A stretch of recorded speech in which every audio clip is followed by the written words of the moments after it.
Okay, welcome everyone to today's webinar sponsored by IIT Agni and Vision8. Professor Balakrishnan will be talking about assistive technology. I am just going to share a few ground rules. We will keep everybody muted throughout the session. We will have a Q&A at the end of the session. Please put your questions on the chat, write down your questions on the chat, and a couple of us will moderate the Q&A with Professor Balakrishnan at the end of it. We will start with a very, very brief introduction about IIT Agni and Vision8, and very quickly move into the main topic for today. We are also live streaming this on Facebook on the IIT Agni page. So in case somebody wants to view it out there, they're welcome to do that. We would also encourage everybody to tweet live if you can about this event. We'll have a few Twitter handles on the IIT on the chat session. With that, I'm going to hand over to Rupesh, who will be president of IIT Agni, who is president of IIT Agni and will be introducing IIT Agni. Take it over, Rupesh. Yeah, thank you, Divya. So really appreciate all of you for joining us today morning or evening, as the case may be. Today, I'm going to just do a very brief introduction about IIT Agni, and then I'll hand it over to Ravi Rastogi, who will take over from there.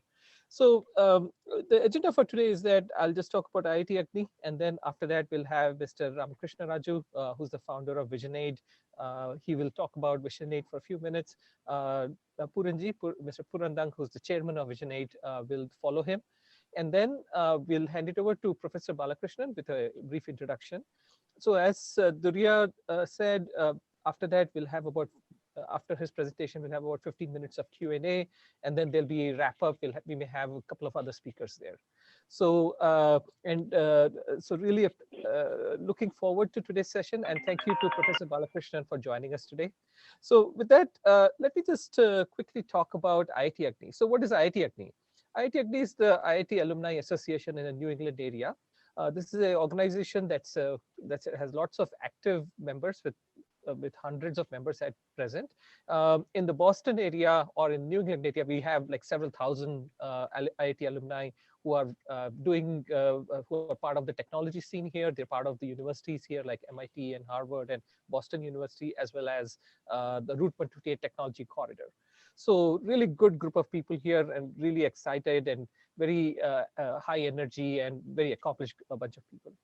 So IIT Agni succeeded IIT Side, which was founded by Puranji, who is probably the very first IITian to live in the Boston area.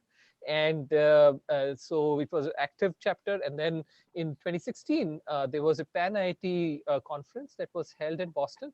So IIT Agni was formed around organizing that conference, which was a very big conference, which had somewhere around 800 to 1,000 people attending. So this is a very active chapter. We've been doing a lot of different things. So we have technology panels that have been focused on cutting edge areas like blockchain, robotics, where we have a lot of activity in Boston, fintech, financial technology, healthcare. And just recently, we did an event on telehealth and remote patient monitoring. And then the previous year, before the pandemic started, we had a data science competition. And the data science competition essentially was a very big success. We had a lot of teams of students who came and they worked on a data set, and then there was a presentation on how well they were able to capture the data set. So it's a really very active, a lot of really good topics, really good active technology areas that we cover here. IIT Agni also has a very strong connection to the IITs themselves. We've hosted directors and deans and delegations, faculty delegations from almost all the major IITs over the last couple of years. So IIT Madras, IIT Delhi, IIT Kharagpur, we've hosted the directors here, and at which point we see all the alumni come out in force. We are also a very social chapter. So we have an annual picnic that's held at Nara Park in Acton. For the last couple of years. Really fun event, a lot of good food, a lot of music and chatting and networking that goes on. So, we couldn't hold it last year, but we are looking forward to holding it this year as soon as everybody gets vaccinated. Then over the last year, we've also launched, when the pandemic started, 3D printing initiative.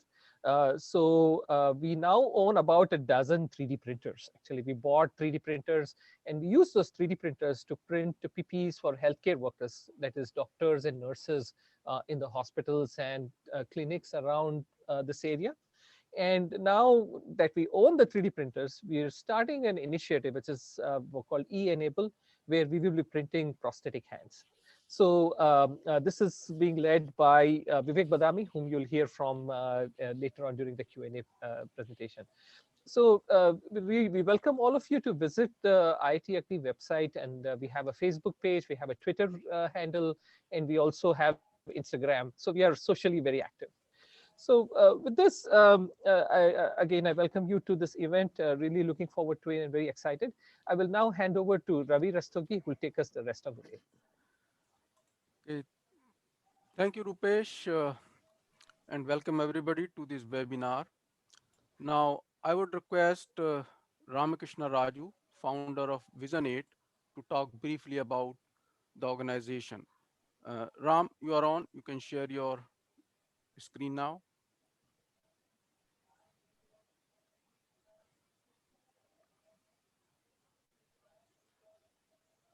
Can you see my screen, Ravi? Yes, you can. Okay, well, good morning, everyone. It's a pleasure to be here. Good evening to folks in India. It's an honor for us at Vision8 to be here with IIT Agni and with all of you at this wonderful event. And thanks to the organizers. And we are really looking forward to the wonderful talk by Dr. Balakrishnan. Just take a few minutes here to introduce Vision8 for those who may not be familiar with the work we do. And just click this here. So Vision8's mission is to enable, educate, and empower the visually impaired to live with independence and dignity. Our vision is to create a network of resource centers in underserved area which offer a comprehensive range of affordable services and devices for the visually impaired. And the Vision8 team currently in the US, we have all volunteer crew. So Vision8 has been around for about 15 years. And in the US, we have a leadership team led by Mr. Purandang, who is also well known to the IIT group here, and many other distinguished people who actually serve on the boards and advisory board, all volunteers. In India, we have an all volunteer leadership team of 9 distinguished members. We also have in India a growing staff footprint who manage the day-to-day workings of Vision8 programs, about 30 members or so. We have a volunteer network with about 140 and growing by the day, almost dedicated volunteers helping with different parts of the programs. Vision8 also gives grants to partner organizations, which I'll mention in a minute. And through that, we have many staff indirectly working in our programs. So we partner with Eye Hospital. So we actually currently have a resource center at Aravind Eye Hospital. It's about 2,000 square foot on the premises of Aravind itself. Similarly, with Sankara Netralaya in Chennai, we are looking at them soon to open something up in Kolkata as well. We have just recently started a center at Shroff Charity Eye Hospital, and I'll mention about that more in a moment. And we are on the verge of opening a new center at LV Prasad Eye Institute, very exciting initiative. It hasn't been announced yet, an announcement will be coming, but this should be happening within the next 3 months. We also partner with several blind schools, which are listed here, the Netra Blind School, Seva Bharati, Louis Braille Blind School, and Radhaswamy Blind School, which are in Agra. We work with community-based organizations. Our flagship center is in Vizag, Vision8 in Vizag. Milton is in Berhampur, CCF is in Pune. We also offer several programs online. So a whole range, host of programs online. So visually impaired people from everywhere in India can access our programs and services through the Vision8 Academy. So 12 physical centers where actually people can go in and get services, and several online programs.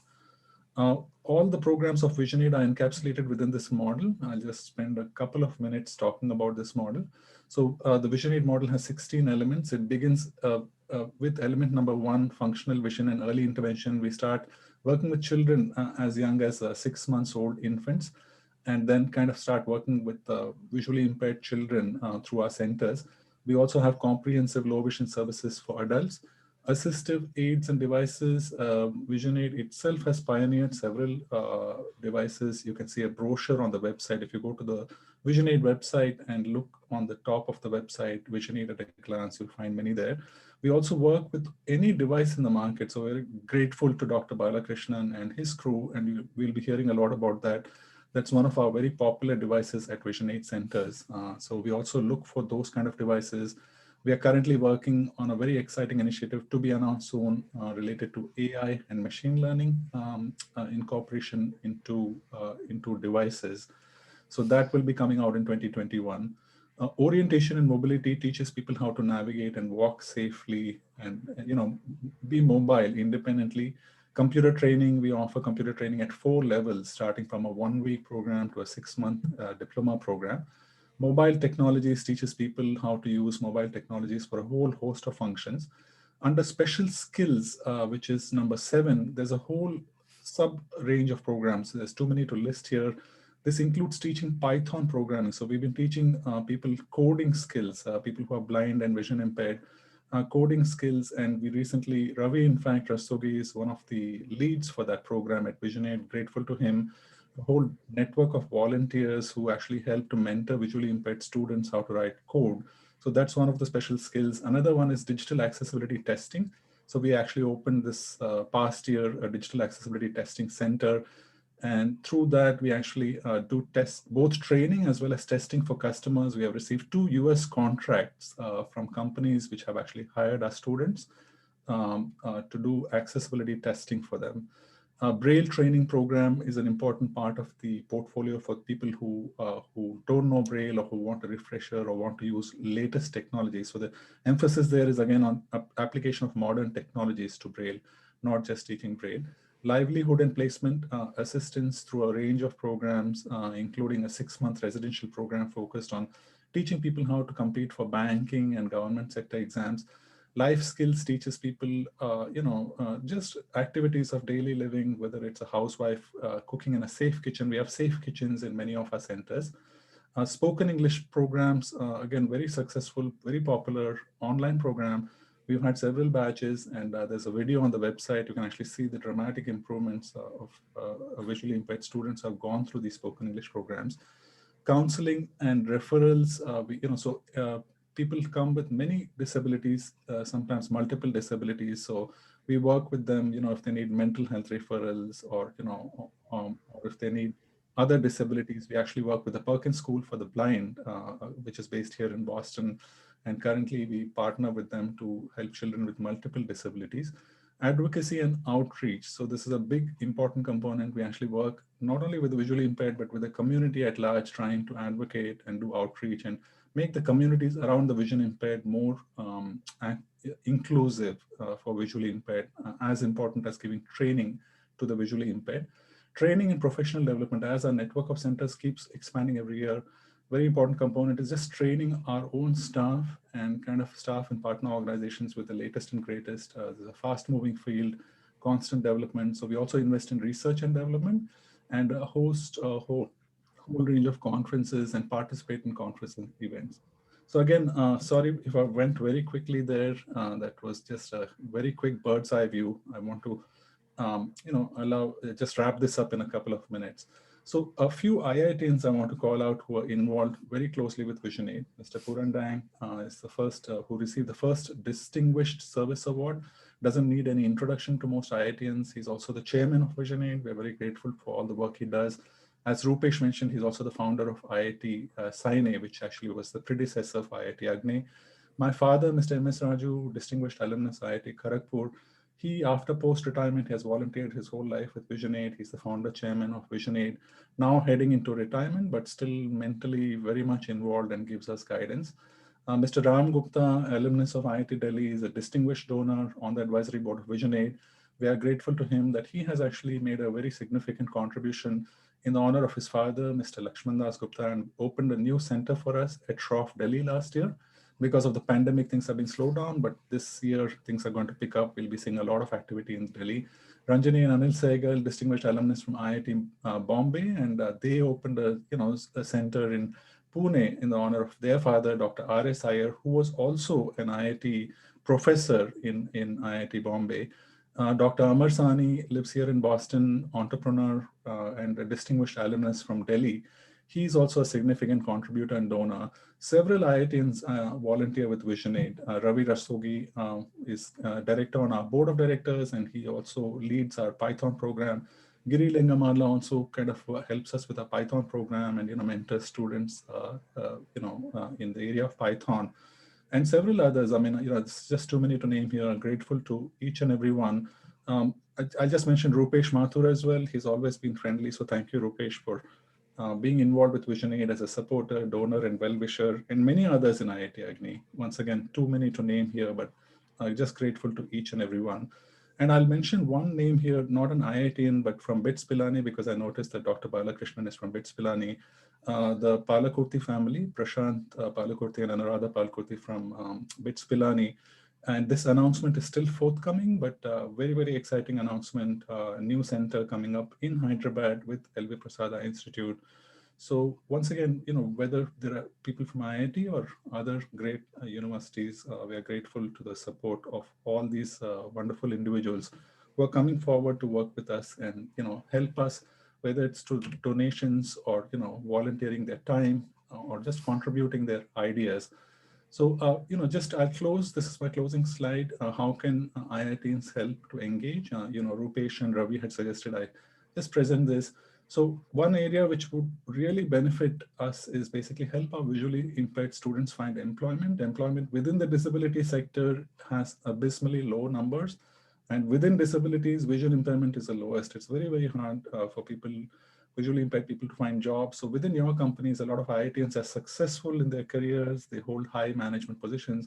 Please reach out to us, help us find employment for our students. We would be grateful for that. Join us as a mentor, as a volunteer in our programs. I mentioned Ravi and Giri are already part of our programs. And there's always a need for more mentors, more programs, especially on the technical side. We always need technical help at various levels. And if you're able to, please sponsor a new center like, Ram Gupta ji has done, many of the other IITians have done. So reach out to us, either support a new center in the memory of a loved one, or help us support an existing center. Many IITians hold senior executive positions. If you can help us with CSR donations, that would be much appreciated as well. So that brings me to the end of my presentation. Just a few links here. Visionaid.org is our main website. And from that, you can get most of the other information which you need. So once again, thank you all for your time and interest. And I will hand it back to Ravi so we can go to the main part of the program. Thank you, Ram. Now I would request Mr. Purandang to talk about VisionAid for a couple of minutes. Mr. Purandang. Good morning, everybody. Can you hear me? Yeah. Okay. Good morning. I am so delighted that today we are seeing a combination of two great organizations, IIT Agni and VisionAid. Technology is so much linked with impaired vision, on which Dr. Balakrishnan is working so hard. And this combination is like Saraswati and Ganga and Jamuna meeting, because technology can do a lot for the people who are unfortunate and children who are sitting in the darkness. And in this fight, IITians, as Ram said, so many devoted IITians, they are also helping VisionAid, Ram Gupta, Dr. Amar Sani, and Ranjani Sehgal with all these resource centers. So we are progressing very, very fast. And thanks to all the volunteers and donors and well-wishers, we feel very good. In fact, I feel so good that our organization within 1 or 2 years has reached a high status. To Professor Balakrishnan, it is our great good luck that you are joining us and telling us about the gadgets which can be so useful to the vision impaired. And IIT Delhi is a great institution, and your work over there is kind of legendary, and it will be a wonderful discussion. I feel, hold on, I feel that we all together, IITs and VisionAid, can take a big leap in furtherance of this work of VisionAid, which is helping children. The great lady Helen Keller, who was deaf and blind and world famous, she said, "Death is no more going from one door to the other door. When you go to the other door. But in my case, when I go to the other door, I'll be able to see, because for her whole life, she could not see." It's a very touching statement, but it's very, very impressive and very, very good. About Dr. Balakrishnan, I would say that you are doing a good fight to help these people, and it will be very useful that with your talk, we'll be able to go further. I respect you, I revere you, not only as an IITian, but also as a very eminent professor. And we hope that this program will go very well. My good wishes to all of you for your hard work and all that we are doing together. Together we can do everything, as Helen Keller said, but if alone, we are not able to do anything. So God bless IIT Agni and VisionAid. Thank you very much. Thank you, Puranji. Now I would like to introduce the speaker of this event, Professor Balakrishnan. Professor Balakrishnan is a senior professor in the Department of Computer Science and Engineering at IIT Delhi. He obtained his BE degree in Electronics and Electrical Engineering from BITS Pilani and Ph.D. in Electrical Engineering from IIT Delhi. Professor Balakrishnan has nearly 44 years of teaching and research experience. And at IIT Delhi, he has held many senior academic and leadership positions. He co-founded ASSISTECH, a laboratory and research group, along with Professor P.B.M. Rao of IIT Delhi. ASSISTECH is involved in developing a number of assistive devices targeted towards mobility and education of visually impaired. He has been recipient of 3 national awards, ACM Eugene Lawler Award, and very recently, IIT Delhi's Lifetime Award for his work in the disability space. I would like to welcome Professor Bala. Professor Bala, you are on now. Please share your screen.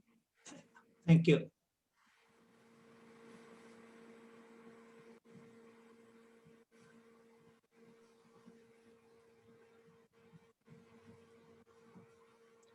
You can all see the screen? Yes, we can. Okay, please. Thanks. Yeah, so I would like to share my journey of assistive technology work that we have been doing at IIT Delhi. So one of the satisfying thing is that a lot of work that actually happens as projects, student projects, and in the universities, seldom it manages to go to the users. So right from the very beginning, we were quite focused on it. And this is, I would say, one of the things that has been a very satisfying part of the journey, that many of the things that we have done are today being used by the users. And I will also share that part of it. So I think this is a Vision 8 group, so I will not spend much time on this because you're all aware of the intensity of the problem. The very large number of visually impaired people in our country, which is on almost the size of a small European country, is actually visually impaired. And this statistics does not include people who do not have lost sight because of old age. So this is all people, who have, because of other reasons, they have actually been visually impaired. So focus has been on societal inclusion, and right from the very beginning, we identified independent mobility and education. Independent mobility being even more fundamental than education, because even to seek education, you need mobility. If you do belong to a socioeconomically a poor strata of society, there's actually nobody who is available for you to be taken to your school and brought back and so on and so forth, which essentially means that you are the education is just not available to you if you are visually impaired. So this means that the mobility is very fundamental. And of course, education is extremely important today because the technology society and almost every vocation requires a very good access to training and education. So these are the two fundamental things. And this has been when we first started working on it, so the independent mobility challenges were posed to us. So another important thing about our work is we are very fortunate to get connected to people who are visually impaired. So almost anything we do in the lab does not originate from technology, it actually originates from the user. Users define what we do in our lab. And over a period of time, we have not only built a network, but we also have visually impaired users who actually work in our lab. So deputed from the NGOs with whom we work together. And that gives a very good sense of both the strengths as well as the limitations, because once they are in the lab, so our researchers get both inspired by them. And also we understand that a lot of things which we may think we have difficulty in doing, actually they do not have difficulty in actually undertaking that, because of the fact that, we many times underestimate their capability also. But one of the problems that was posed to us was detecting obstacles which do not have a direct footprint on the walking path, but they actually overhang on your upper body. So this is one example of it. There could be other examples which are actually many places. And an unstructured environment like India actually provides that there would be a lot of such scenarios where you can get hurt because your white cane is not able to detect obstacles. White cane is capable of detecting obstacles which are below the knee, like which are, and on your, but something which just overhangs a tree branch or even a cloth line and so many things, a sticking air conditioner or a room cooler onto a corridor, which is a very common sight in India. The part of it is our safety considerations, regulations in terms of many of these public spaces is much lower than what will happen in US or Europe or Canada. So that creates a lot of unstructured environments, and the chances of upper body injuries are very high. Not very uncommon to see animals sleeping on the roads or footpaths. And if you are, only way you can detect is through non-contact detection. If you can detect through contact detection. So if you are using a cane and want to detect, you will be able to detect this dog, but it may be too late because you may touch the dog at a wrong place and it may actually attack you, or just in self-defense it can also. And this is just a picture from IIT Madras where they even have deer walking on the street, not just dogs. So two problems that were posed to us, and we solved these problems. One is a knee-above obstacle detection, obstacles which cannot be detected by white cane but overhang. Another is non-contact detection. There are obstacles which are actually on the ground. You can detect by cane, but they are animate objects and you will not like to detect by touching it. It's also for human beings. If you are in a relatively place where a lot of human beings are walking around, many times even a blind person would not feel very uncomfortable because he's asked to touch the people to actually find out where they are standing. Say, for example, in a queue and things like that. So we came up with a device for solving this, which is primarily a very simple device. It's an ultrasonic ranging device, which works for 3 meters. We also have a mechanism to reduce its range to 1.8 meters for indoor mobility. we also decided that the warning will be through vibratory patterns and not through audio, because audio, when the person is walking, audio from the surroundings is extremely important for their safety. So you do not want a talking cane and disturbing you, and not, synthetic sound with the synthetic sound, what's happening around you. It does not replace a white cane, it actually complements white cane. So certain things like a puddle on the street and everything has to be still detected by the white cane. It just complements it and detects what white cane cannot do. To make it affordable, the fact that the canes can break in India, the canes are very inexpensive, but unfortunately not so sturdy. So the canes do tend to break, and so you can just detach it and attach it to another cane. And it's we had to work a lot for making it suitable for all grips, because we did not want people to change the grip. So the another challenge, most of you would realize it, though I was very happy when Vision 8 put up those slides, but the mobility training is also very weak in India. Most of the visually impaired people just get a cane to use, but they do not know how actually to use it. They just have to learn by themselves, which also means that people have very different grips, whatever is sort of suits them, and they grow up with it. So we didn't want a device by which they actually have to change it. Of course, we had to make it low power and chargeable. And these are, of course, the fields that I was quite into it, even before I got into this project. So there I had the, both the expertise and competence and a set of students who could do it. But a lot of other things I talked about here actually were not neither electronics nor software. These are the fields I work in. So clearly collaboration with people from design, from mechanical engineering, all of them proved to be a great asset in actually going forward. So there's another learning that we got, that an interdisciplinary research groups are extremely important to be able to make a dent in real world problems. Very long journey. It almost took 9 years for us to, from the time we started. First 3 years were all student work, and of course students are busy with their other courses and so on. So they were still working on it. Very dedicated set of students, I'll come to that. 3 years just went in trying to find funding, because we identified an industry partner, but the funding sources were not open to funding the industry partner. People are ready to give us some money, but we were very clear that it will not reach the users unless we have an industry partner who also has the ownership of the project. Finally, we were very lucky that Wellcome Trust came to India at that time under a scheme called Affordable Healthcare in India. And we were very sort of fortunate to get the first set of funding from Wellcome Trust. And that made us possible. The level of funding was also good. This particular device went through almost 150 users in 6 different cities. We went through trials before we launched the device, because Wellcome Trust used to more in the medical field, so they wanted us to be very rigorous. So perhaps from an assistive technology globally, this is the device which has gone through much more testing than anything else before its launch. And we collected all that evidence, and this got launched in 2014, middle of. What is satisfying of the device is it has a lot of supports. So this, what you see is what comes in a box, and it has some braille manuals, it has audio manuals in different languages. We still partner with many organizations to create local language audio manuals. And what you see on the bottom right is the production facility and our industry partner in Chennai called Phoenix Medical Systems, where this actually gets produced. And what we see on top is coming out of that assembly line.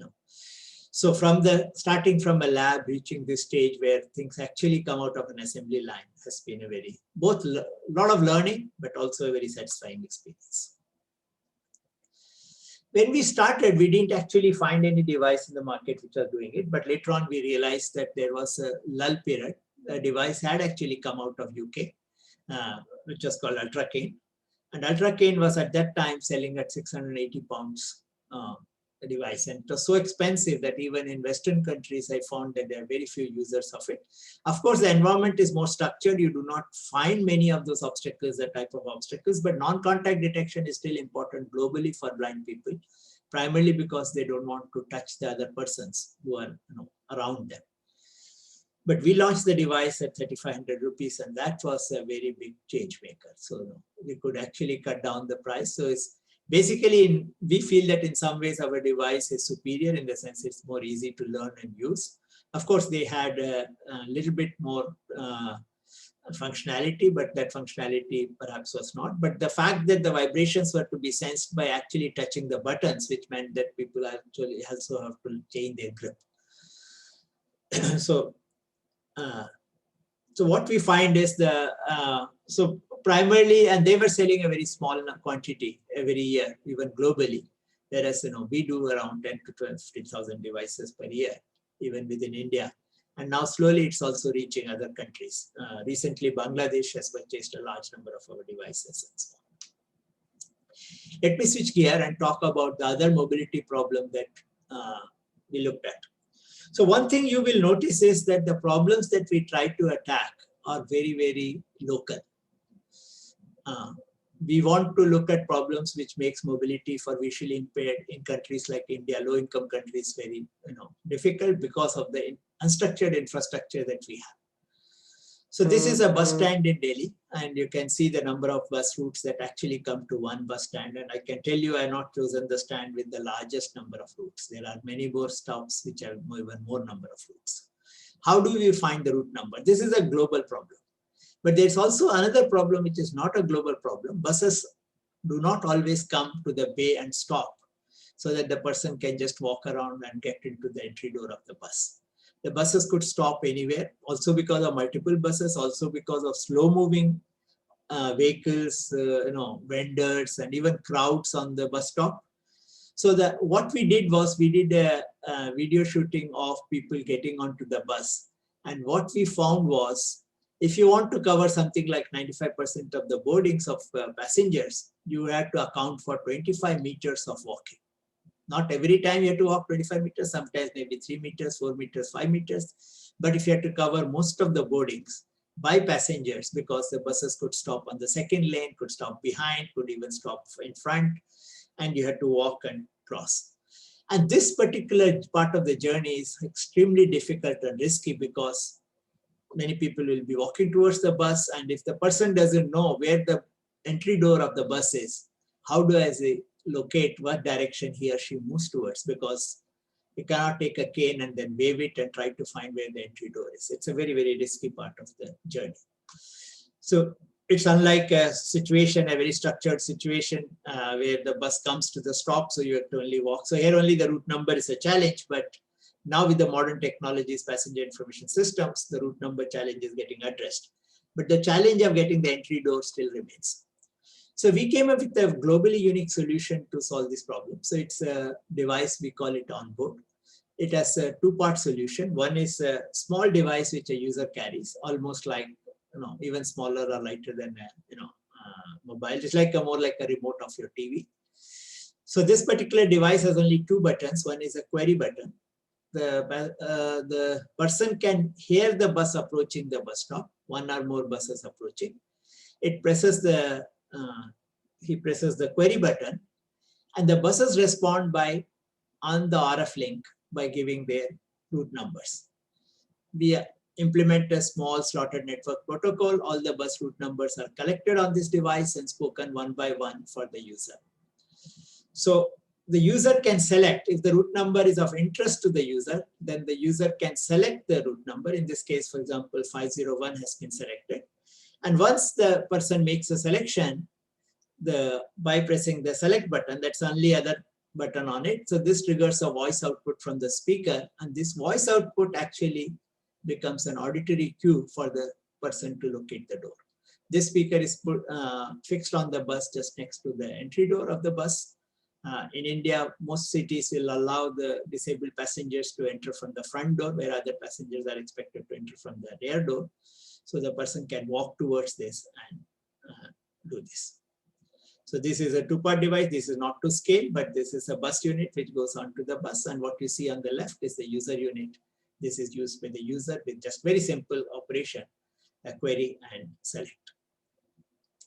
We went through very extensive trials. So we went through first in Bombay, we installed it on 25 buses, and we trained 21 users, first by supervised boardings and then asked them to do unsupervised boardings. We just asked them to get to a bus stop, take this bus on one of the two route numbers that were actually, these two buses routes were operating from Back Bay Depot in Mumbai, and then they had to go to a stop, take note down the time they reach the stop, then note down the time they could board the bus. Get down at another place, sometimes do more than one trip, sometimes do only one trip, and then report back to us how much waiting time they had at the bus stop.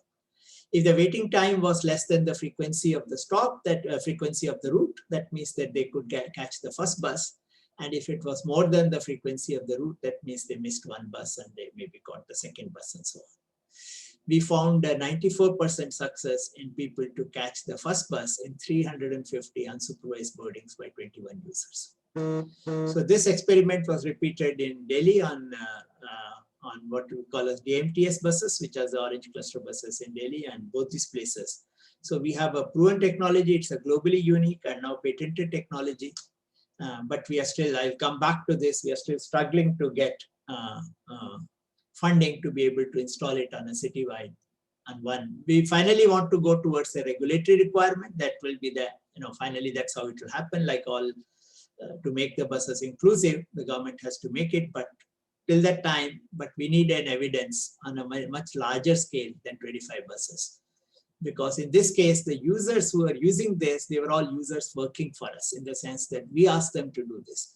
We want to try it out in a normal day-to-day setting of where they go to school, college, or to their workplace using these buses, and then they report back how effective it was.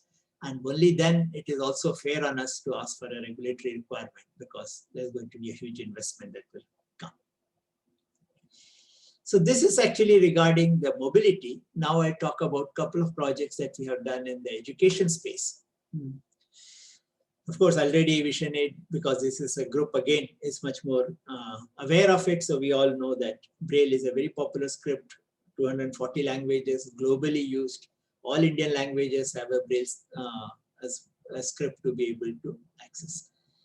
But the challenge that is, and the Braille is reasonably taken off in India. Government has invested in terms of Braille presses in many states and many organizations, and they give a very subsidized Braille books to the visually impaired.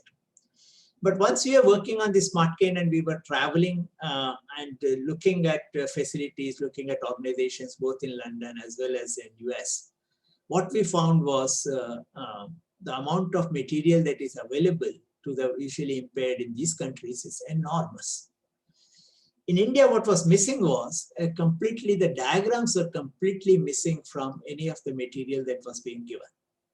Tactile diagrams were only something that each of the blind schools will themselves make some tactile diagrams, and depending on the commitment and the time available of the local instructor in the blind school will make it. So they were not available like a printed book. Okay, they were only available as something like handmade tactile diagrams, either with thread or with metal wires, or sometimes a few people had thermoforming facility. So we realized that this is one of the bottlenecks for visually impaired in India to get into STEM education. So because what we were seeing was almost everybody was advised to take history or art or literature or some subject, but not go into STEM because STEM requires a lot of access to diagrams. Everything from maps to bar graphs, even economics, geography, all of this requires lots of diagrams. And so we started working on, completely driven from the user. And then the reason that this happened was also very clear, that the technology that was used for making tactile diagrams, so what you see on the left is a book made at American Printing House. So it almost costs 150 rupees per page, that the mechanism that they use. So it was very clear that at that cost, India will not be able to afford to give books to visually impaired people. So we worked on a completely starting, we were one of the first to use 3D printing as a mechanism to make blind molds for the visually impaired tactile diagrams for the visually impaired. And today we are producing these at 20 rupees per page, but very soon we would like to go down to, and we know the path of actually going down to 8 or 9 rupees per page. And that would be the way to go in terms of making affordable tactile diagrams. So we got, in this case, we got support from MIT, Ministry of Information Technology, and we developed an end-to-end process, starting from some of the software, let's say, interfaces that were involved in terms of the know-how for actually training tactile designers, because guidelines are available not in India, but there's a BANA guidelines in North America. The other guidelines available in UK, and all these guidelines actually tell you how do we convert a normal diagram, which is used by us, by sighted people, to tactile diagrams. And there are there are many things that need to be learned, because it's not just embossing the same diagram will actually help people to understand this. Once we developed the know-how, so we were wanting to work with braille presses, but we saw there was a very little interest in the braille presses to take it up. So finally, because we wanted to make sure that the know-how that we develop actually goes out, we ended up actually creating a startup, a non-profit startup, which we call as Race Lines Foundation. And this is our director inaugurating this startup in 2018. It works out of an incubation in Sonipat, which is an IIT Delhi incubator. And right now it is located there. And we are producing a very large number of books, working very closely with NCERT. We are now the whole class 6 to class 12 science and mathematics books are almost available. 1 or 2 things are still being tested at NCERT. I think the 8th books, the 7th and 8th books are being tested, but everything else is available now to the visually impaired users, which contains board diagrams and braille. And but the braille they were also getting, but please remember what they were getting was they were getting braille books without any diagrams. So the reference will be there to figure 10.2, but there will not be any 10.2. So you can see that what can a user do? What can a student do when he or she actually studies this book? And then every teacher, everybody will tell them that these diagrams you don't have to bother. So basically, a lot of mugging, very little understanding, and then somehow get through the 10th grade science and maths, and then study something else. Okay, this was the situation. We want to change it. We can see that we have some very good students who actually very much appreciate the work that we have done, who are able to study more using these books. Of course, it's not that there are no blind students who have done STEM. We have very good students who have come out, but that is all the perspiration as well as the effort of their parents who have put in. So there is really not much material available for them to work.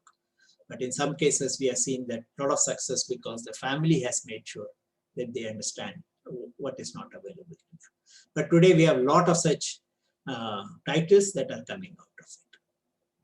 The last project I want to talk about is something we are very proud of, which we call as Notebook. It's a tactile, it's basically braille, but it's electronic braille. So because most of the today world is digital and you get emails, you surf the net, you do everything. So prepare documents, share them.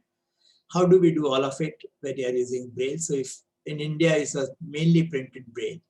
So in this case, it was not novelty in terms of the functionality itself. The fact that refreshable braille displays have been available globally for more than 3 decades. All of them were based around piezoelectric actuators. Piezo actuators, highly patented technology. 2 companies, one in Germany and one in Japan, used to make these cells. And rest of the world, including US and Canada. There are many manufacturers of braille displays. We will actually get these cells and make them. But the cells were so expensive, so that it was impossible that, even blind schools in India did not have versions of, when we started around 6, 7, 8 years back, they didn't have even a braille display and maybe a handful of users all over who were using these displays. But they are extremely useful in a digital world, and this is where the direction is going to go, just like we are all going digital. So but the problem was the technology was so patented, so we could not actually use a piezoelectric actuators to do this. So we had to completely work from bottom up, develop our own cell technology, and we came up with shape memory alloy based. Some of our very bright IIT students from mechanical engineering spent years and years to perfect this. And today we have, what you see is the various versions of this device, and what you see on the bottom right is a 10-cell module that we have now produced. And that is part of this braille displays that we launched in 2019 February. So what you see on the left is a 20-cell display with braille keyboard, and what you see on the right is almost like a laptop. It can do web surfing, it can do document editing, it can do email. All of this you can use with the braille cell. It's a 40-cell braille display, which we call as a notebook. Again, made with partnerships. So we have partnerships here with 2 companies. One which actually make the same SmartCane company that I talked about actually makes the braille cells. because they have very good, mechanical strengths in doing mechanical design and manufacturing. And whereas we have another startup that I was associated with, which came out of IIT Delhi in 2002, the company called Critical Solutions, which actually does the software and electronics for the display. We did have some teething problems in large volume production. Now they were almost ironed it out, and our first deliveries have now started going for these braille displays. Again, what was available in the international market of 1.8 lakhs is we managed to do it at 40,000. But fortunately, I would say, because though the competition is always good in this space, especially if it is affordable, fortunately at the same time that we came, different technologies people have come, and India has actually produced 2 more braille displays, which are competitive in terms of price, but in terms of the features that we talked about, we are actually quite ahead of them in terms of the complexity that we handle. All of them make 20-cell displays, so we make this 40-cell QWERTY keyboard type displays are still very expensive in the international market, and we cut down the price by 1/4 in our displays. Just to recap, so this is, we are on 90,000 devices, the SmartCane devices have been sold, and on 43,000 devices in 22 countries. People have bought it, and then OnBoard I talked about, there's a pilot test we have done, but we are waiting for a large funding for a large installation. Tactile diagrams, we have now a lot of titles and incubated a company. Notebook has been launched and the production has just begun. So this is a little bit I will spend time on what is it that we do in the lab. So in terms of, which is still in terms of research, in terms of development, but not really to the users. Spend a few minutes doing that, and then I'll try to wrap up. So of course, AI is there everywhere. So I collaborate strongly with, so in all this, I have realized that my job is I work with, identify, help, work with the user groups, try to identify, try to define a problem. And whenever the know-how required actually requires collaboration, I reach out to other colleagues of mine who have the strengths in those areas. Being in a place like IIT, that's a very positive thing. So I collaborate, and that's how Professor Madhusudan Rao came to my ASSISTECH lab, and has been a source of great strength as far as all the mechanical and design aspects are concerned. So here I collaborate with Professor Chetan Arora to work on a device. So many such devices are today available globally, but they do not solve exactly the problem that we want to solve. So we are working on a problem of, so what we need to detect is people whom you know. So the people face detection and recognition. So that's dog detection, animal detection on the street, signboard detection. Our signboards are still in India, a lot of hand-painted signboards which do not form fonts, and not a lot of multilingual signboards. It is very common in many, many cities to see at least 2 signboards in 2 languages. So you need to differentiate and you need to read out. And we have had some initial success. So this is an app-based solution. So you need a mobile and a small device. And this is a device that, if anybody is interested, I can share more of it. And this is a prototype. It is not nowhere close to, it'll take at least for us to reach a stage of around 1.5 to 2 years to come to a stage where we can actually talk of an actual device for the users, but we can today test it out, and it's made on standard platforms like Raspberry Pi boards and things like that. And this is a user who is, lab staff, not a user who is testing it.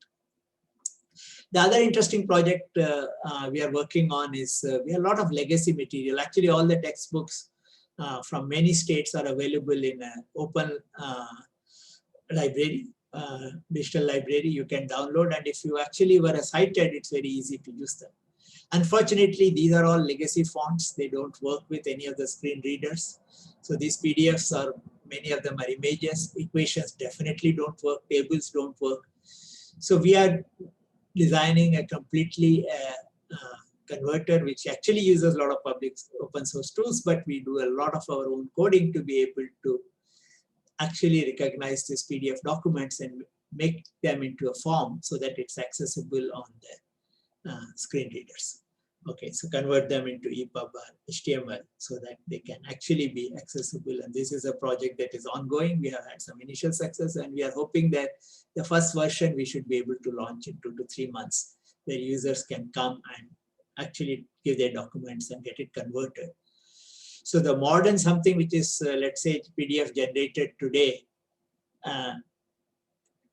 will typically be accessible by itself. But what happens is all the textbooks that are present, they were all done in various ways and not always very standard, and they are not accessible. And even in the modern thing, equations are still a challenge, tables are still a challenge. So we have our own technology to do navigation, with tables navigation, access of this one. So this is, of course, more details. I will not have time to go over it, but anybody interested, I can discuss it. The last project I will talk about is the indoor navigation. We talked about mobility. Of course, Google Map and many other navigation tools have made life very easy for visually impaired also to be able to access, because these are all have an interface to the audio. So you can actually, there is certain independence that these tools have brought. But once you reach a place indoors, then you're completely lost, because you again are dependent on somebody else. And we have another more difficult problem in India. The signages are very, very weak. Even in public buildings, typically it is expected that once you reach a place, let's say even if you were to visit my office in IIT, typically you would be asking 2 to 3 people before you are able to reach my place. So that's how the signages actually happen in our place. And of course, one could invest a lot in signages to improve them, and that's an requirement. Places like airports and metros are the exception, where signages of international quality. But public buildings do not have signages of that quality, and even indoor navigation, even for sighted, has been a challenge. So what we think is here, the technology that we are developing will actually get acceptable much more easily, because this will also help the life of not just the visually impaired, but it also, like Google Maps have done it. Our roadside signages have not been great, but actually Google Maps have actually made them almost redundant. So I would not say too much actually investment will actually happen. We will just bypass the stage. Just like a lot of our population bypassed the landline and directly went to mobile, the same thing will happen perhaps with indoor signages also. So we have a mobile solution that integrates mobile sensors with Bluetooth sensors. And our first installation of this is in All India Institute of Medical Science, RP Ophthalmic Center. So we have, the testing has already started. We have installed this, our solution, and it's actually going. And we already have, even before we have launched, so we are getting many requests for putting it at many other places, and which is becoming a challenge for us, because we just are working with some students, and research students don't really have, still the technology has not reached a stage that it could be commercialized or it could be scaled up, but we are working on. So this is, again, it's works in both English and Hindi, and this is a mobile app which actually allows people to navigate within indoor buildings. So this is about the projects that we are doing. First, I described 4 projects which I left the lab and which in some ways are impacting some users. And the second, I talked about 3 projects which are still working within the lab.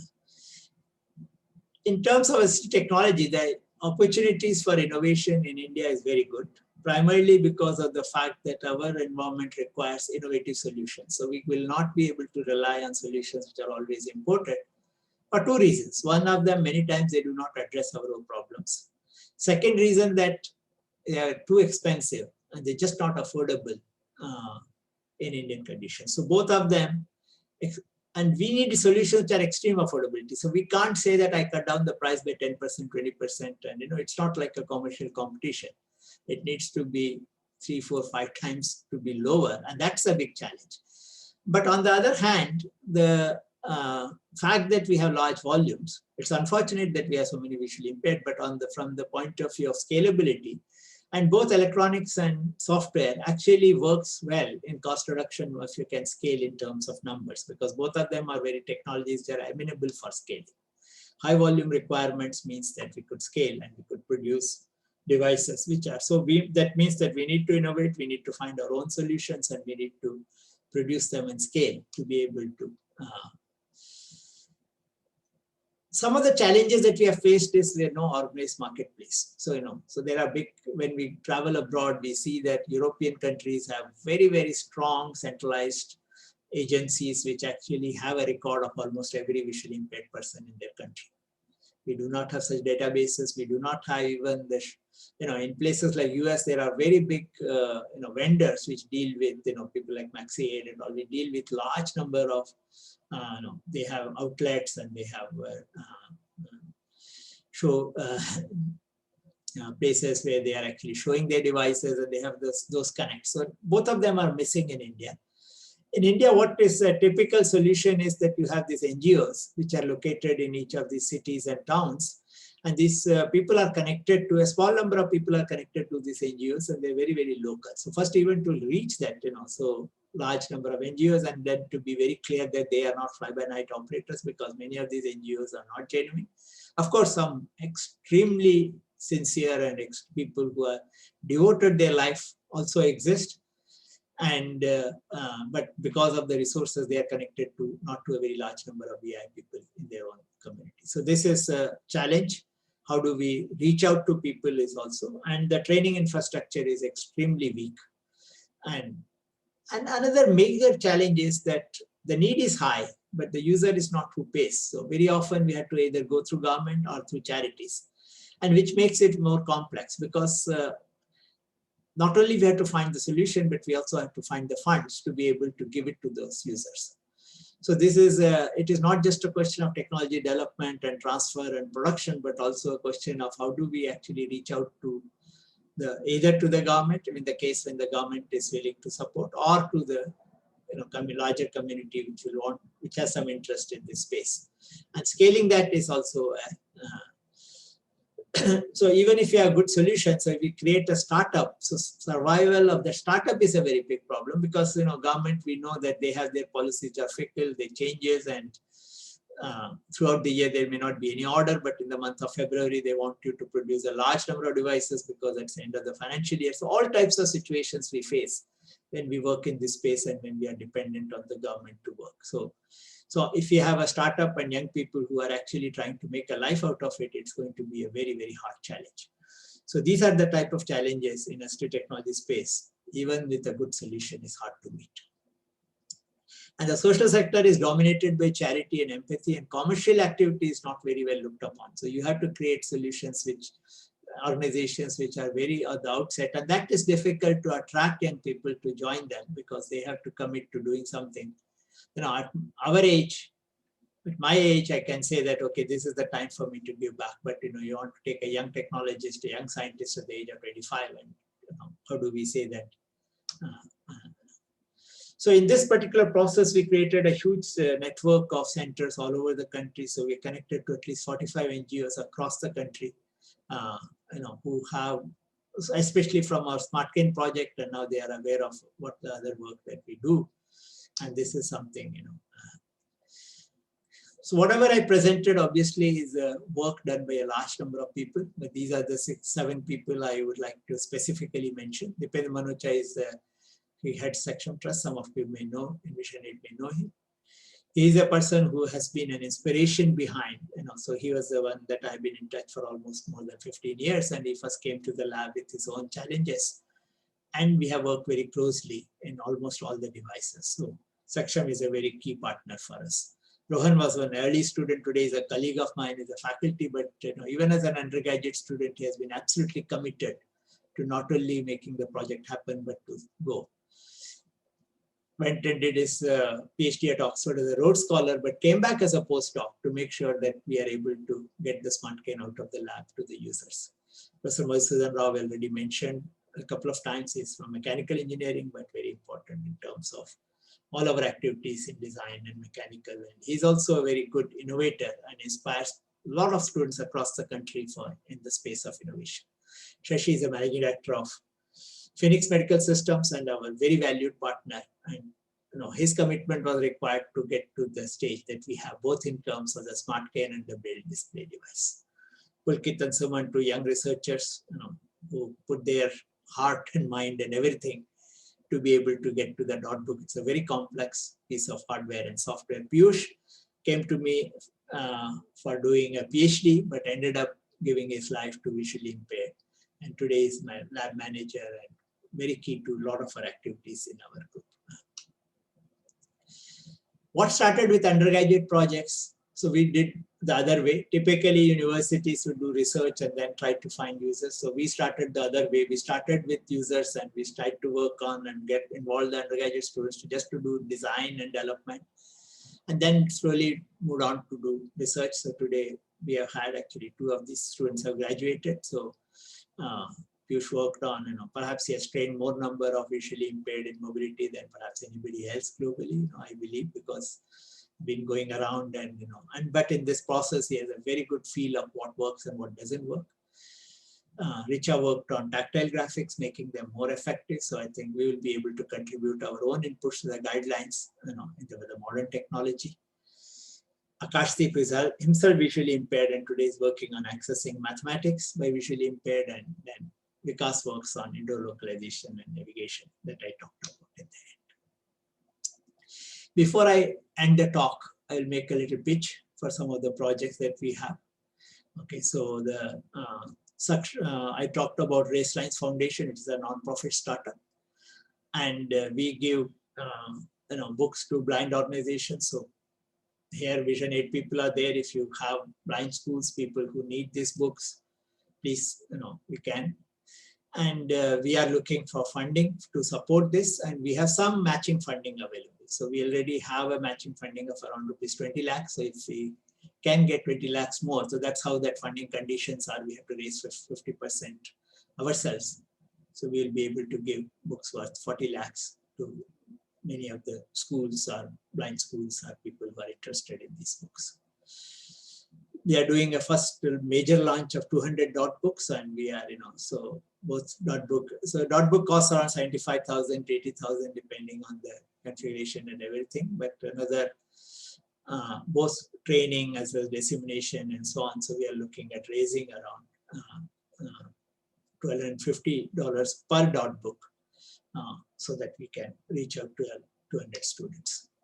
And this is, of course, a larger dream of making buses to be inclusive. So we have a project proposal pending with many organizations, not had that success because we wanted to do a 1,000 bus, 1,000 user trial in one city before we can actually go for regulation, or at least a 500 user, 500. No, because we had to do a much larger before we go for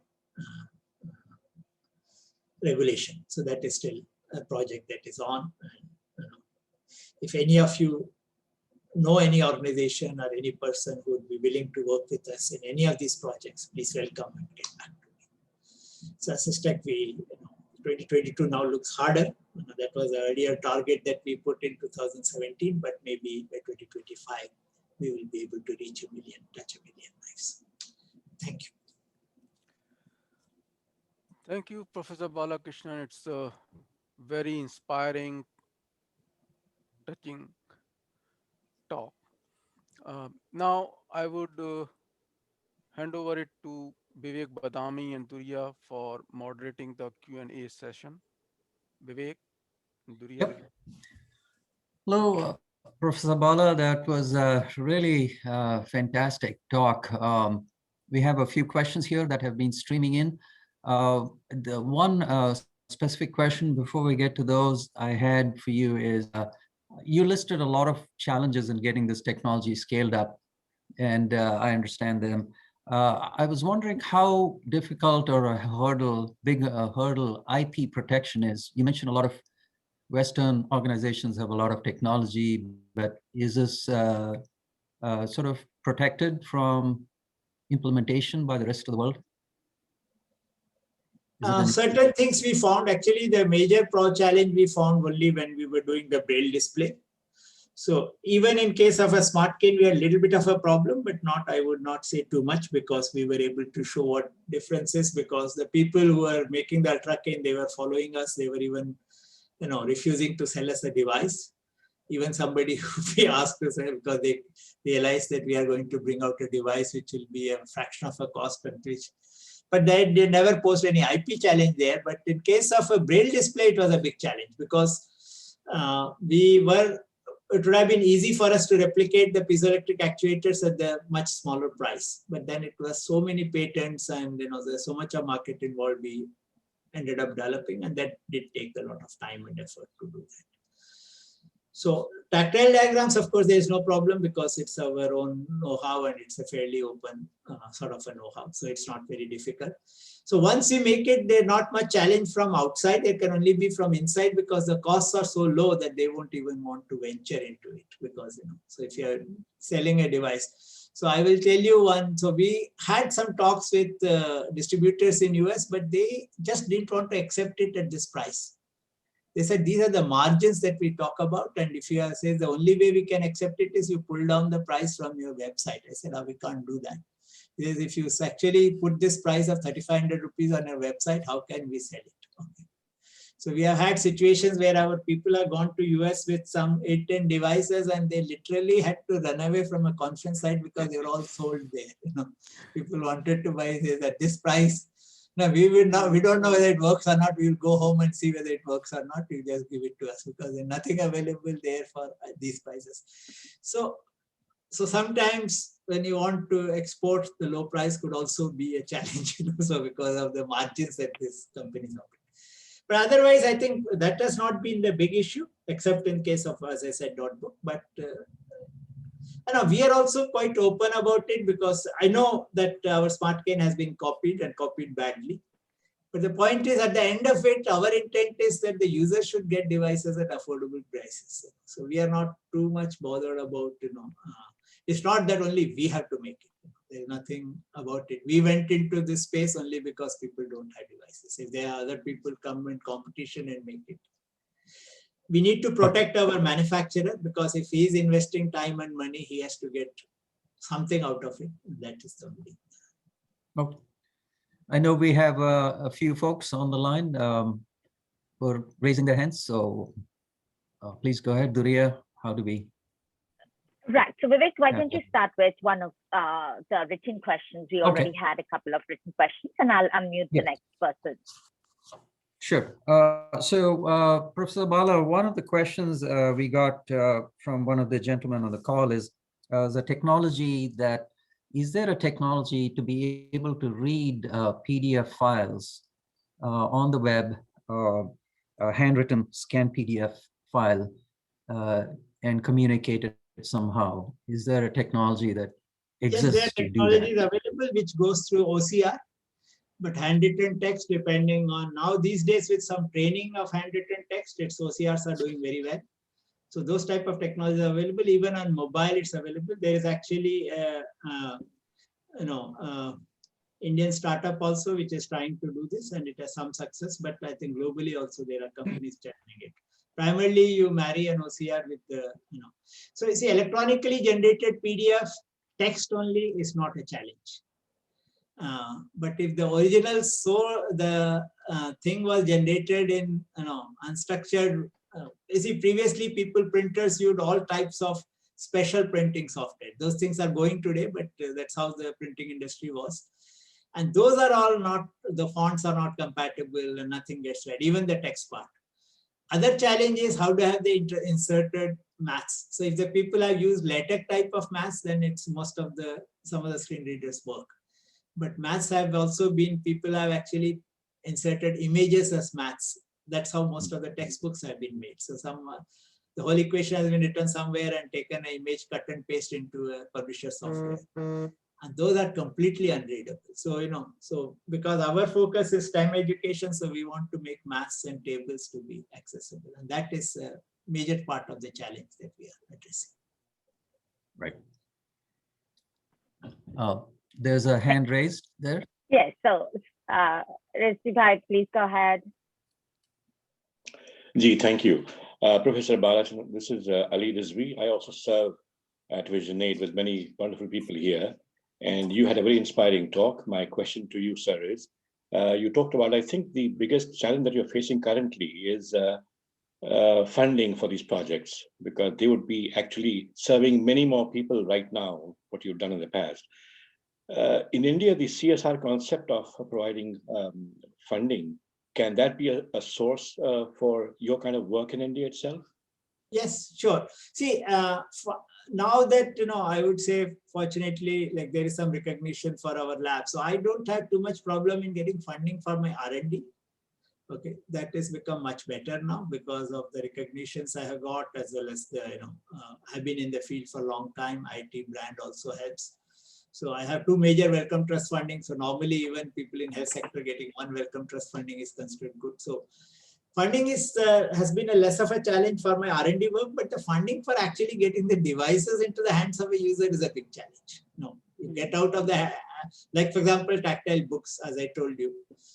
There are a lot of blind students who need these books, but they can't afford it. Their schools cannot afford it. Though we have brought down the price by, so how do we actually reach them and give it? So that means that we need to, and it has still not come into government schemes. If like, SmartCane was actually, we were lucky that at some point it went into ADIP. So it got distributed through government and still getting distributed through government sources as well. But in case of tactile books, they have still not got into ADIP or they have not got into Sarv Shiksha Abhiyan. So till that doesn't happen, and it's a difficult process because schools are just doing with the Braille books, and Braille is, though we have reduced the cost, but the Braille page is only 2-3 rupees per page, and our page still costs 18 to 20 rupees per page. So the tactile diagram cost. So it doesn't gel at all. So, so that's where one of the challenges that I talked about. So same thing with dot book. It's at 80,000 rupees. We cut down something which costs 3 lakhs to 80,000, but still 80,000 is 80,000. A laptop is much cheaper. You can get a laptop for 45 or 50,000, but of course it doesn't have Braille. So now, how do we actually reach people? Need electronic Braille. People who are using Braille, and we all understand that Braille is very important for reading and learning, especially for the education space. You can't just do with audio, but then we need to reach out. So that means we also have to raise funds to get it to this. Most of the blind organizations are not well endowed. They have linkages. I think CSR is helping. I'm not saying it's not helping, but we're still early days. In terms of CSR, people having good connections with to be able to distribute. Because NGOs are also small. Most of them have connected to a small number of people. That's a challenge. So we have thousands of them, but. Thanks, Professor Bala. We also had another question from the audience. I want to make sure we get a chance for others to get questions. There was a question about whether you collaborate with hospitals or blind schools to find participants to test your innovation, and how do you, if you can share a little bit, how do you work with the... Our work is not medical, so we do not collaborate with hospitals, but we collaborate with large number of blind schools. Actually, we don't do anything without blind people being on board. Our students are always there at NAB, at least twice a week. Okay, so which is very close to us.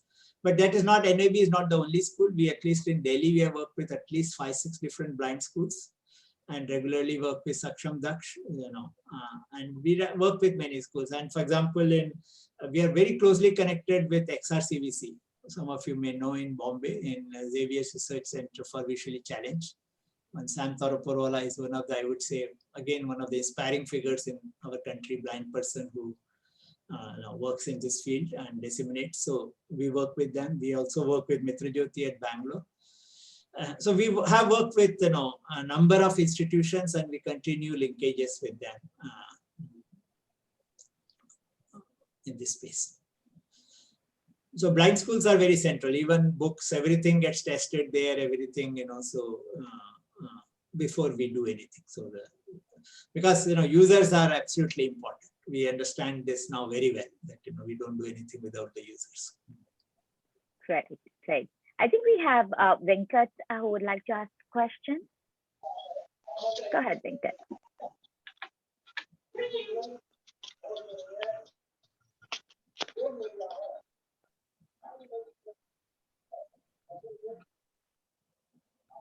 Venkat, did you have a question? Yes, ma'am. Yeah, ma'am. This is Venkat from English and Foreign Languages University. Actually, I'm working in the area of spelling acquisition of visually impaired children and sighted children. I'm comparing the spelling acquisition of sighted and visually impaired children.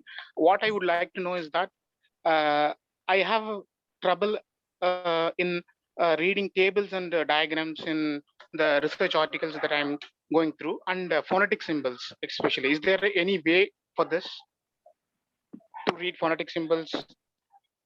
Phonetic symbols. Yes, sir. Yeah, phonetic symbols, English phonetic symbols, Okay. IPA for that matter. Yeah, so I would have to talk to people to answer your question, but I think there is a solution, but I would not be able to directly name it because I'm aware that people have worked on it. Tables we ourselves have worked.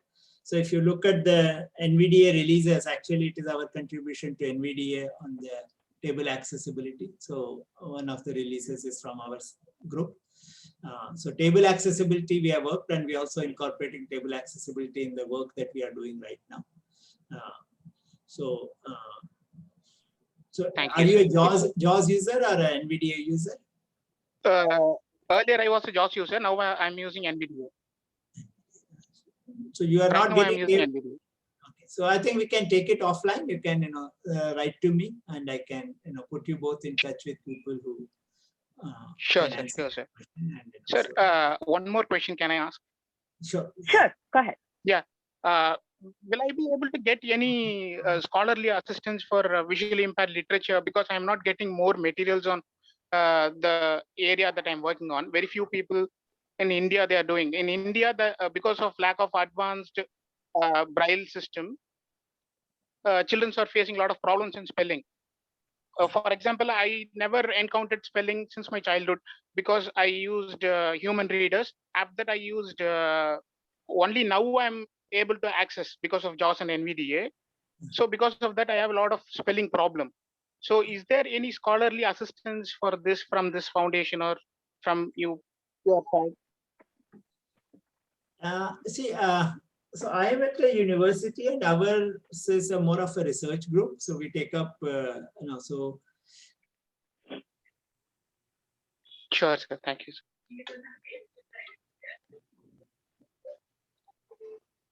So, Professor Bala, there was a question that just came up about what role Braille continues to play in this day and age of technology where screen readers and voice control detection are so easily available.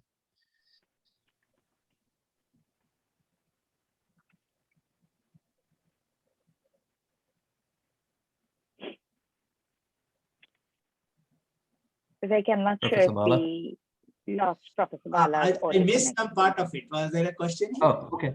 The question was, what role does Braille continue to play in this day and age of technology where screen readers and voice detection are so easily available? Yeah, that's a very good question. So, see, this was a very big debate in the global blind community, I would say around 10 years back. Okay, because what happened was, especially in US, there are a lot of blind people who never learned Braille because audio cassettes were available, and people had a very good system of giving, recording lectures and making it available to the students, and CDs being distributed. Except some conservative schools in blind schools in US continued with Braille, but a lot of people, generally people went away with this. But now there are a lot of studies that had happened, which actually show that the reading and writing skills in the brain are very complementary. If you're not reading, you can't write. Okay. And that has changed the perception in the blind community. So now it is very clear that you need to have Braille. It could be supplemented by audio, and over a period of time, as you grow up, you may be just using audio. You may not be using Braille at all. Okay. But for example, why do you say, let us say if for sighted people, we can take a decision that we will not need any writing. If we can take that decision, then it may be possible also to take. Because what has happened is, because now there are published papers which shows the brain activity with reading and writing and how these two are related. So which is very clear that people have only listened, let us say. So first of all, there's a challenge. If you're listening, text, that is one thing. Stories and so on, we all grew up grandmother stories. But if you ought to listen to a proof, let us say, only in audio, never read any proof. Okay, so let's say that mathematics, there is mixed diagrams and so on. It's going to be very, very difficult to comprehend because we form these pictures, and those pictures are important for us to form. So similarly, when people are reading, so the reading actually gives a certain, let us say, stimulus to the brain, which is actually important. So this is the conclusion. And so there was a very big project called Transforming Braille, in which the US agencies participated in a big way, and which actually spent a lot of money in bringing out inexpensive Braille devices. And India is also a beneficiary of this. So we didn't, of course, get funding through that project, but we got it from Wellcome Trust, but it was also happening at the same time. So today, many more Braille devices are coming. So Braille is not going to vanish, but the Braille will definitely come down, just like writing has come down. A lot of people are today writing much less than what they were. Younger people are not writing. But to say that if writing can completely go away, it's going to be still, I would say, some time. So I see a fair amount of consensus that the Braille is going to be there. Okay, so the children have to be taught Braille, and so that is still a part of the game. Thank you so very much, Professor Balakrishnan. I think we are going to wrap up at this point. Really, I think your talk was extremely inspiring. I was not aware of a lot of your work, so this, and I'm sure there are a few others that we hope to continue to support this and be inspired by this. I'm going to hand it over to Ravi. Ravi, we have a few folks who would like to wrap up this session. Yes, please. Yes, please. Thank you, Durya. So I would like to invite Ram Gupta, alumnus of IIT Delhi. Ram Gupta is sponsoring a Vision 8 center at Shroff Eye Hospital in New Delhi. Ram Gupta, you are on. Yes, okay, thank you. Thank you, Dr. Balakrishnan. It was amazing to learn about you in last couple of days. I watched some of your videos, and it's just, I feel overwhelmed to say what you are doing for visually impaired, fundamental research, and then applications. And you are probably putting all your life to it. You are inspiring other people to be with you, to continue making new products, come up with new ideas. And I read somewhere you said that visually impaired are not, we don't call them people with disabilities, but those are the people with, what did you say? Not disabilities, but different abilities. Different abilities. So they are different, and they are more able in some cases. And my father was an example. He had the eyes okay till 2025, then he started losing it. And by 35, 40, he was completely blind. He died past year. I wish he was alive and see all this, but he was an inspiration to the whole society, to not his children. All his children are doing so great. And in India, I have 4 brothers. But the people used to come to him to solve their domestic problem because he could understand more. He did not have biases. He understood business problems. So I fully agree. They have so much, and you understand those things. And based on that, you do product design, other research, and it's amazing. And that's why I call you modern rishis. And your work will be known from hundreds and thousands of years from now. Your name will be there, the way I see it, what you're doing. Thank you. Thank you very much, Dr. Balakrishnan.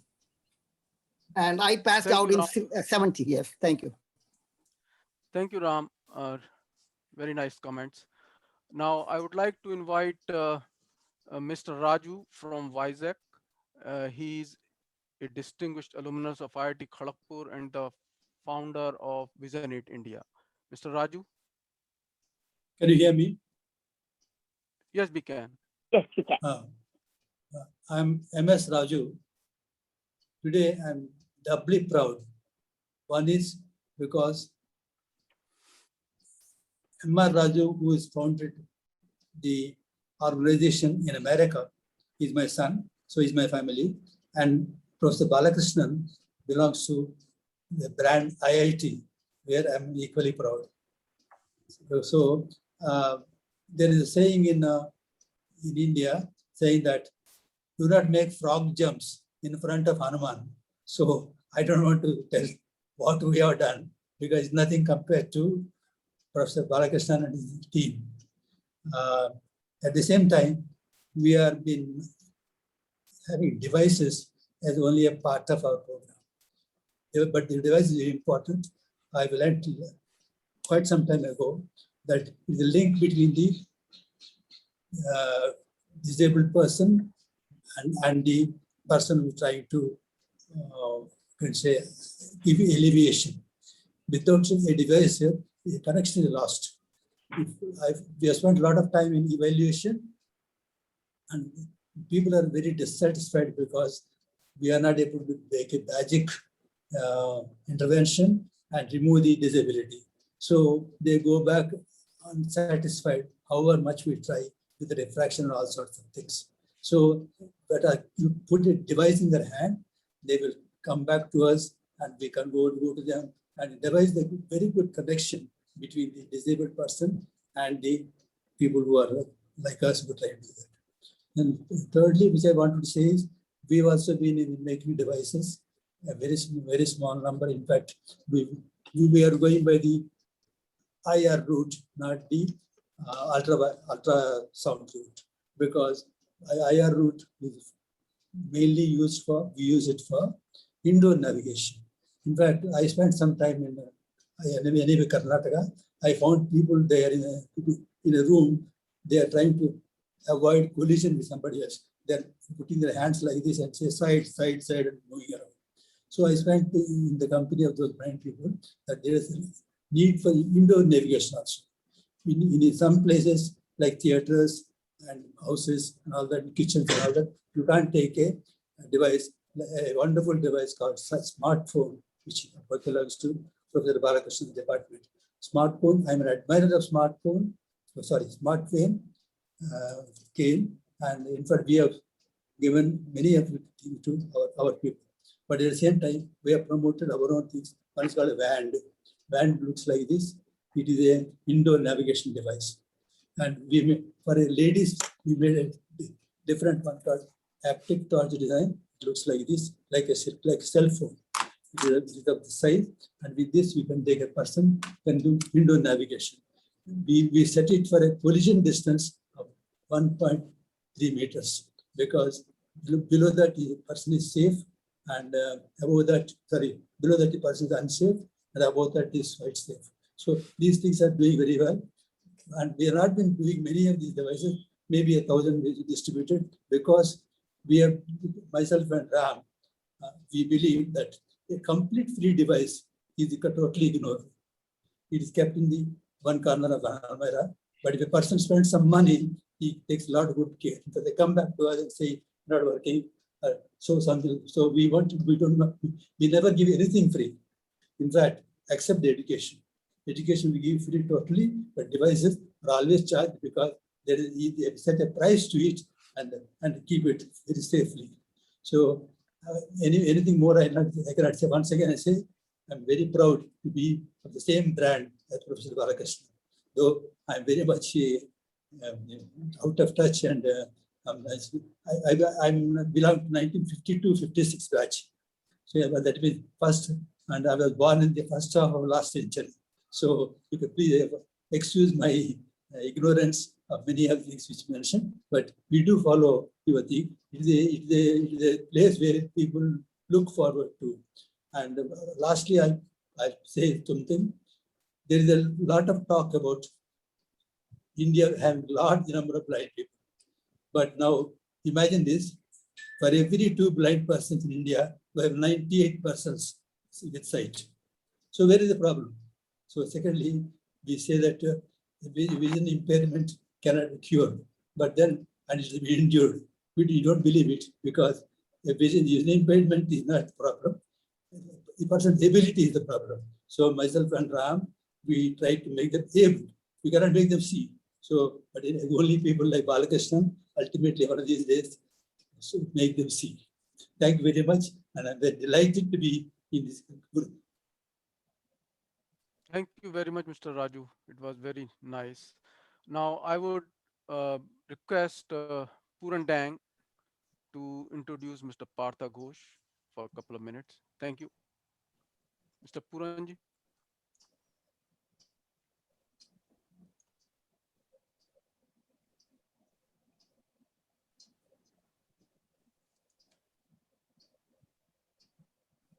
Puranji,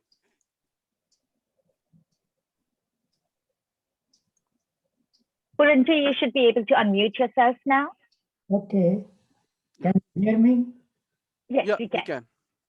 Ravi, you can hear me now? Yes, Yeah, we can, Puranji. yeah. Yeah, Partho wrote to me that he is in, but he is not here, it seems like. But he wrote to me, No, he's here. He's here. You, he's here. yeah, he's here, and Now, can you we can see start. Partho?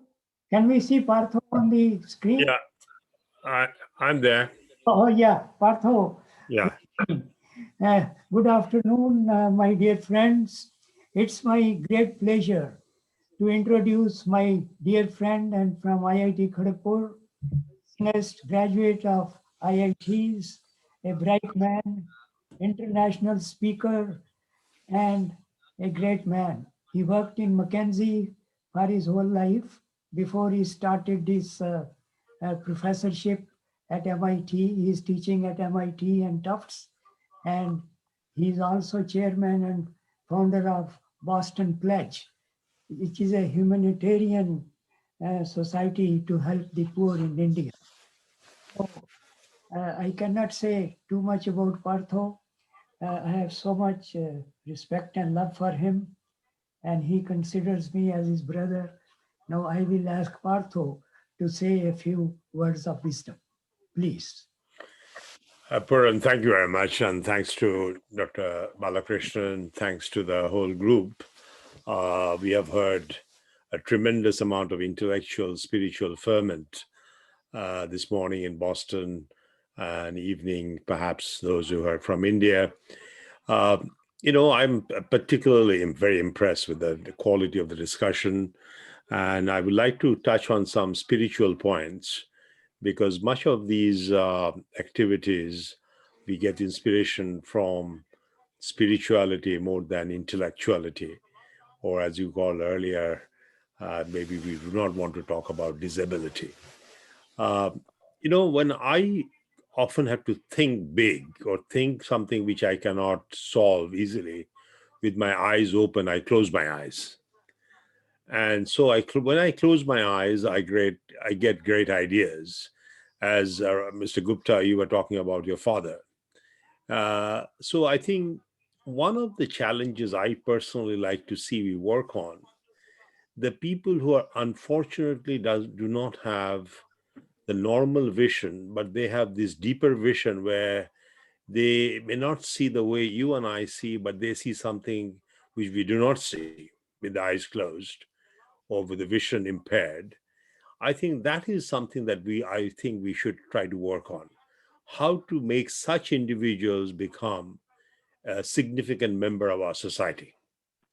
So that is one area, that how to make such individuals really become part of the mainstream, not make them feel that we are doing you a favor, we are helping you out, because these individuals are indeed very special. They see things which we don't see.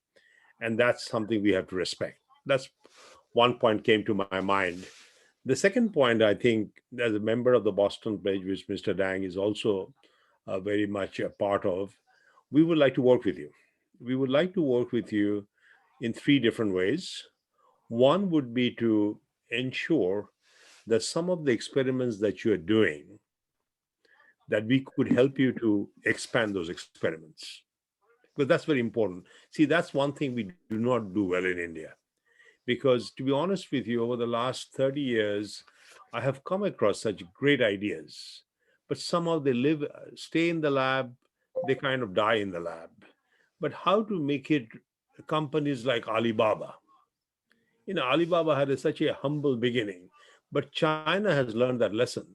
And when Alibaba started, China was not a rich country. It is richer now, but somehow they have the mechanics of celebrating such innovation, Mr. Dr. Balakrishnan, you're working on. And I think that's what we have to do. We don't do that. That's one of the reasons we have begun at IIT Kharagpur what we call the Leadership Academy. I think there is a lack of leadership where we are willing to make bets on the unknown. We make bets on the known, but we do not make bets on the unknown. And there are individuals like you, Dr. Balakrishnan, whom we have to worship. And that worshiping means being able to make a bet and scale such opportunities. So I would like to be of humble help in that front. And I will work with Dr. Dang to make that happen. The second vector that I was talking about, as you have learned the technology of pattern recognition, pattern recognition, many of you may not know, was born in India. It was one of my relatives, Dr. Datta Majumdar and ISI, wrote number of books. And in fact, I was very glad when I was walking through MIT. The MIT professors only teach only on their books. But there's one book they recommended to their students, which was written in Calcutta by Dr. Datta Majumdar. So we have ideas, but somehow taking these mathematics and the formulas forward, I think I would like to see we can help work with you to promote it globally, not just within the IIT community, but take it to the global community. And that is our responsibility. But we have to work with you, because it is not only how you help the people without vision, but the technologies could have other applications. And that's how technologies get celebrated, to look for all kinds of peripheral opportunities. That's the second point. And the third point, which is very important, is how to encourage our young engineers, because I get very disappointed when I go to IIT. I've been to almost all the IITs as a speaker. IIT Delhi, I'm originally from IIT Kharagpur, IIT Madras, IIT Bombay, IIT Kanpur. I've visited the first 5 IITs. But what I'm noticing, the young engineers who are coming there to become engineering, they're going to join banks, Goldman Sachs, Citibank, management consulting, except joining engineering. I would like to see, and I'd like to work with you, Dr. Balakrishnan, your personality and many others like you get exposed to the students on the first year of the entrance. So their ambition becomes to solve problems of the nation. We solve problems of other countries. We join the back rooms of Citibank in Bangalore, and we are doing coding to solve a problem of Citibank, but we are not solving the problem of our own country. So I think you would be a symbol, an icon, which we have to all be part of to help you spread that to the young minds so that they take pride in what you have done. Or I talked about Dr. Datta Majumdar, who did. I mean, I'm amazed he's more known at MIT, and he's more known in Oxford University as opposed to in Indian universities. And that was also true with another person whom all of you know, Boson, Satyen Bose. Albert Einstein appreciated him, but you ask a typical engineer in IIT Bombay, do you know about Satyen Bose? Who is Satyen Bose? But they know the term boson, but that is named after him, we don't. So I see another very important role for an individual like you to play is to bring your immersion into technologies, that spirit, into the classrooms, particularly in the first year. Because by the time they're in the third year, their mind is already set for Citibank. Their mind is set for Goldman Sachs. And that's a huge waste of national resource, huge waste. And I think so I would close with those 3 messages. First, thanks to you. Number 2, I think we have to also think of people who unfortunately cannot see, but they see things which we do not see, how to tap into that resource. That's very important, because I've seen when I close my eyes, I can think of things which I cannot think of when my eyes are open. So we have to appreciate the strategic advantage of those. And then, as I mentioned, we would love to work with you to spread the experiments, your success all over the world. This is how we could create the brand India. We talk about it. We have been talking about it for the last 70 years. We talked about when Prime Minister Manmohan Singh, I had a chat with him in his office when he was a Prime Minister.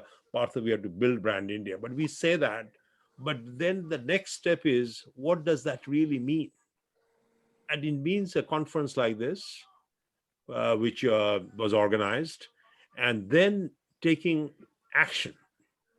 We make comments, we appreciate the conference is over, then we wait for the next conference. But I'm committing my action, very humble, from Boston with Mr. Dang to make things happen. And that's when we will see the brand India or brand South Asia.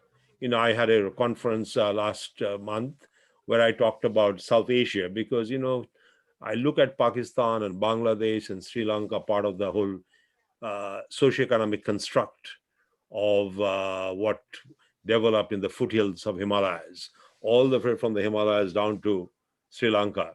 That's the beauty. That's the India we have to imagine.